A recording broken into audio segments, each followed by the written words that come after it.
गुजरे ज़माने की बात है कि एक मुल्क का बादशाह बहुत अक्लमंद और इंसाफ पसंद था। एक रोज़ उसने अपने चारों बेटों को बुलाया जिनसे वो बहुत मोहब्बत करता था।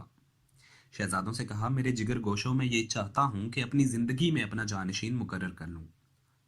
होता तो ये है कि सबसे बड़ा भाई जो होता है वो बाप की जगह संभालता है, लेकिन मैं चाहता हूँ कि फैसला इंसाफ की बुनियाद पर हो। जानशीन का इंतखाब उम्र के बजाय काबिलियत पर होना चाहिए। बेटों ने अदब से कहा, अब्बा हुजूर, जो आप फैसला करेंगे हमें कबूल होगा। बादशाह ने हर बेटे को एक बीज दिया और कहा कि बीज को बोकर 1 साल इसकी देखभाल करनी है, खाद पानी मुनासिब धूप में रखने का इंतजाम करना है ताकि इसकी सही नशोनुमा हो। जिसका पौधा सबसे ज्यादा पसंद आएगा वही मेरे बाद बादशाह बनेगा। सबसे छोटे शहजादे का नाम अहमद था। इसने एहतियात से गमले में बीज बो दिया। गमले को एक ऐसी जगह रखा जहां पे धूप मिल सके। मुलाजिम को कहने की बजाय खुद गमले में पानी डालता और देखभाल करता। कई रोज गुजर गए लेकिन बीज से कोई भी कॉम्पल ना फूटी। शहजादा अहमद परेशान हो गया कि अब क्या करे, लेकिन उसने हिम्मत नहीं हारी, बल्कि उसी तरह अपने गमले की देखभाल करता रहा। वजीर खास ने मशवरा दिया कि बाजार से एक पौधा खरीद लें, किसी को पता भी नहीं चलेगा। छोटा शहजादा नाराज हुआ और कहने लगा कि बादशाह के सबसे खास मुशीर से मुझे ये तवक्को नहीं थी कि मुझे वो अपने बाप को धोखा देने का कहेगा। और बात यूं आई गई हो गई और 1 साल गुजर गया।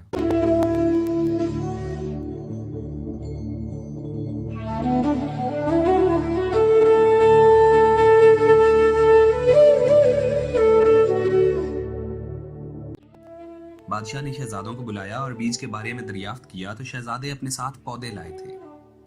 सबके गमलों में खूबसूरत फूलदार पौधे थे, मगर शहजादे अहमद का गमला खाली था। बड़े भाई ये देखकर खुश हुए कि चलो एक तो उम्मीदवार कम हो गया। सबने बारी बारी अपना पौधा पेश किया और बादशाह को बताया कि किस तरह उन्होंने दिन रात एक करके बीज की हिफाजत की और ख्याल रखा। बादशाह, सलामत खूबसूरत पौधा आपके सामने है।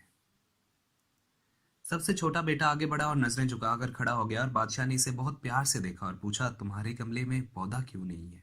शहजादा अहमद ने कहा कि अब्बा जान, मैंने हर तरह से आपके दिए गए बीज की देखभाल और हिफाजत की, लेकिन बीज में से कॉम्पल तक ना फूटी। शायद अल्लाह को यह मंजूर नहीं था कि मैं सल्तनत की जिम्मेदारी उठा सकूं। बादशाह मुस्कुराया और कहने लगा कि शहजादे, जो बीज मैंने तुम्हें दिए थे वो सब के सब खराब थे। उनमें से कोई पौधा उग ही नहीं सकता था। ये सुनकर तमाम भाइयों के चेहरे जर्द हो गए, जबकि अहमद ने अल्लाह ताला का शुक्र अदा किया। बादशाह ने बात जारी रखी, सिर्फ अहमद ने ईमानदारी से काम लिया और सच बोला। तुम लोगों ने झूठ और बेईमानी को पसंद किया।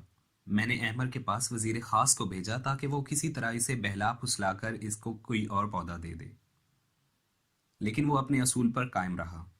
जो आदमी अपने बाप और भाइयों के साथ इंसाफ ना कर सके वो अवाम के साथ क्या इंसाफ करेगा? ये तुम सब में छोटा सही लेकिन सबसे काबिल और ईमानदार है। मेरे बाद तख्त व ताज का मालिक अहमद है। बादशाह अपने तख्त से उतरा और बेटे को गले लगा लिया। इस कहानी से आपको क्या सबक मिलता है, हमें कमेंट सेक्शन के अंदर आप जरूर बताइएगा। Please subscribe to the channel and press the bell icon.